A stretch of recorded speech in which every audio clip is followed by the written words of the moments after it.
یسایہ نبی کے صحیفے میں یوں لکھا ہے، خداوند تمہارا نجات دینے والا اسرائیل کا قدوس یوں فرماتا ہے کہ تمہاری خاطر میں نے بابل پر خروج کرایا، اور میں ان سب کو فریزیوں کی حالت میں، کسدیوں کو بھی جو اپنے جہازوں میں للکارتے تھے، لے آؤں گا۔ میں خداوند تمہارا قدوس، اسرائیل کا خالق، تمہارا بادشاہ ہوں، جس نے سمندر میں راہ اور سیلاب میں گزرگاہ بنائی، جو جنگلی رتھوں اور گھوڑوں اور لشکروں اور بہادروں کو نکال لاتا ہے۔ وہ سب کے سب لیٹ گئے اور وہ پھر نہ اٹھیں گے، وہ بجھ گئے، ہاں وہ بتی کی طرح بجھ گئے۔ یعنی خداوند یوں فرماتا ہے کہ پچھلی باتوں کو یاد نہ کرو اور قدیم باتوں پر سوچتے نہ رہو۔ دیکھو میں ایک نیا کام کروں گا، اب وہ ظہور میں آئے گا، کیا تم اس سے ناواقف رہو گے؟ ہاں، میں بیابان میں ایک راہ اور صحرا میں ندیاں جاری کروں گا۔ جنگلی جانور، گیدڑ، شتر مرغ میری تعظیم کریں گے، کیونکہ میں بیابان میں پانی اور صحرا میں ندیاں جاری کروں گا، تاکہ میرے لوگوں کے لیے، یعنی میرے برگزیدوں کے پینے کے لیے ہو۔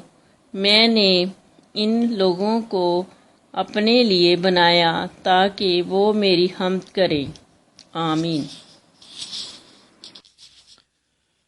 یسایہ نبی کے صحیفے اس کے 43ویں باب اور اس کی 19ویں آیت میں لکھا ہے، دیکھو میں ایک نیا کام کروں گا۔ میرے عزیزو، میرے خوابوں کے عین مطابق کام کرنے کا موقع عملی طور پر مجھے ملنے کو تھا۔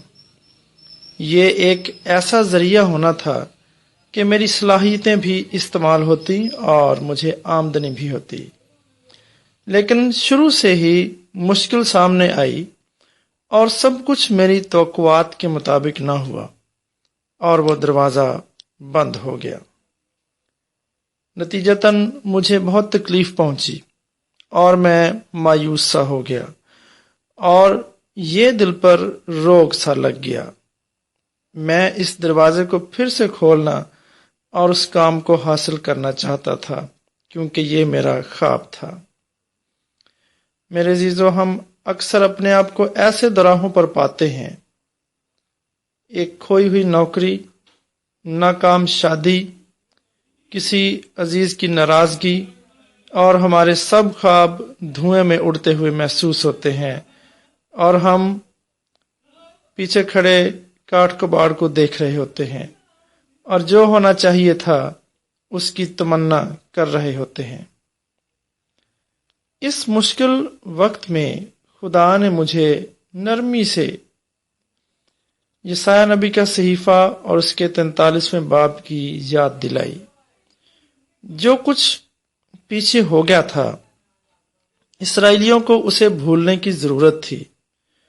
خدا ان کے لیے کچھ نیا کر رہا تھا اور خدا میرے لیے بھی کچھ نیا کرنا چاہتا تھا۔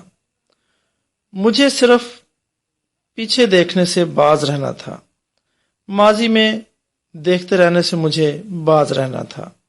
جب میں نے یسایہ نبی کے صحیفے کے ان الفاظ کو اپنے ذہن اور دل میں اترنے دیا تو میں آگے قدم بڑھانے کے قابل ہو سکا۔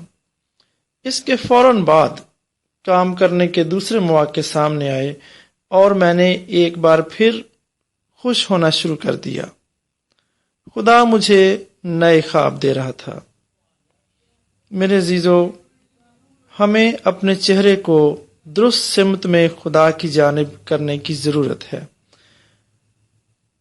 اس کے لیے ہمیں اس طرح سے دعا مانگنی چاہیے، اے پیارے خداوند، تیرا شکر ہو کہ تو کبھی بھی ہمیں ماضی میں دھنسا نہیں رہنے دینا، ہمیں نئے خواب اور نیا آغاز بخش۔ آمین۔